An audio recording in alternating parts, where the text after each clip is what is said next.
Satu-satunya yang akan dilakukan NU terkait ini adalah berusaha sekuat tenaga ikut menjaga supaya masyarakat tetap tentram,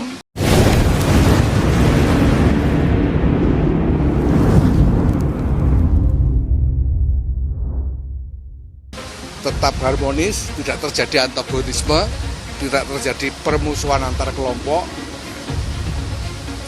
gara-gara agenda politik semacam ini. Kita ingin sampaikan kepada masyarakat bahwa pemilu ini cuma prosedur yang harus dilewati secara rutin untuk menentukan pemerintahan. Nah, kalau sudah selesai prosedur ini, ya siapapun yang terpilih, siapapun yang menjadi pemerintah itu adalah pemerintah dari seluruh rakyat Indonesia, harus didukung, harus ditaati. Untuk kepentingan 2024, mungkin kepentingannya bisa berbeda. Karena di 2019, Kiai Ma'ruf Amin, meskipun sumbangan elektoralnya tidak terlalu besar, tetapi Pak Jokowi leading secara elektoral. Nah, 2024 ini kan Mas Ganjar bagaimanapun masih struggling kan, terutama melawan Pak Prabowo. Jadi perlu cawapres yang secara elektoral punya sumbangan dukungan buat pemenangan 2024. Ke Pekalongan kok lama nggak ketemu.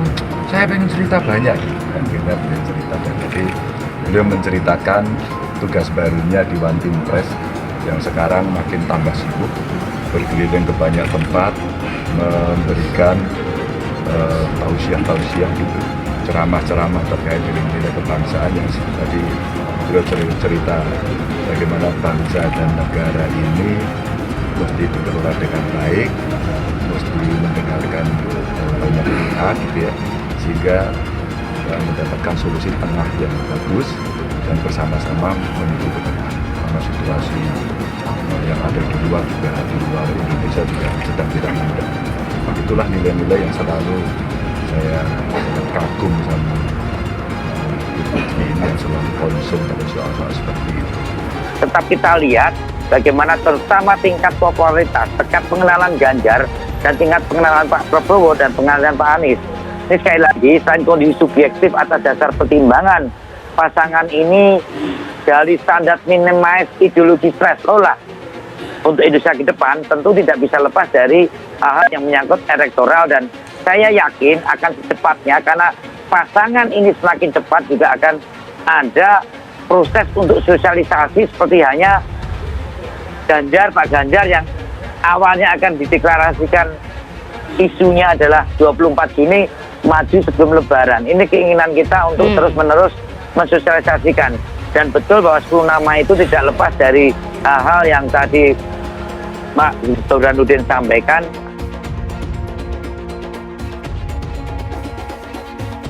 Nama Habib Lutfi bin Yahya disebut berpeluang jadi cawapres Ganjar Pranowo.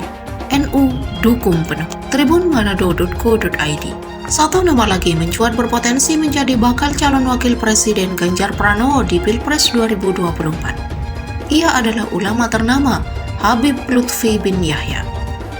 Hal tersebut diungkapkan oleh mantan politikus Partai Nasdem Zulfan Linden. Nama ulama asal Pekalongan, Jawa Tengah itu dilontarkan bukan tanpa alasan. Namun, Zulfan Linden kembali mengingatkan soal Ma'ruf Amin yang tiba-tiba dipinang Jokowi. Ia mengatakan bahwa NU akan mendukung penuh.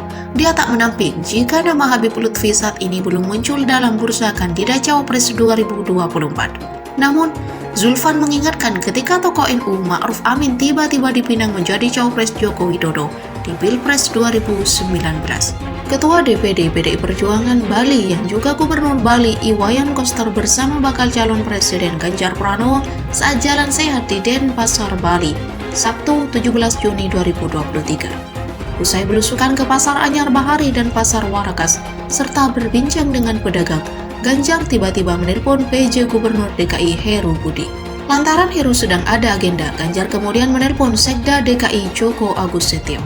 Nah, sekarang dari awal-awal memang disimpan dulu nih Habib Lutfi, tapi tiba-tiba bisa dipilih, ujarnya. Terlebih kata dia, Habib Lutfi juga cukup dekat dengan Presiden Joko Widodo, terutama sebagai One Team Press. Jadi kalau kita lihat di situ Habib Lutfi ini kan dengan Pak Jokowi dekat sebagai One Team Press, ya kan? Ucap Zulfan. Selain itu, Zulfan menambahkan jika Ganjar juga beberapa kali tampak melakukan sowan ke Habib Lutfi.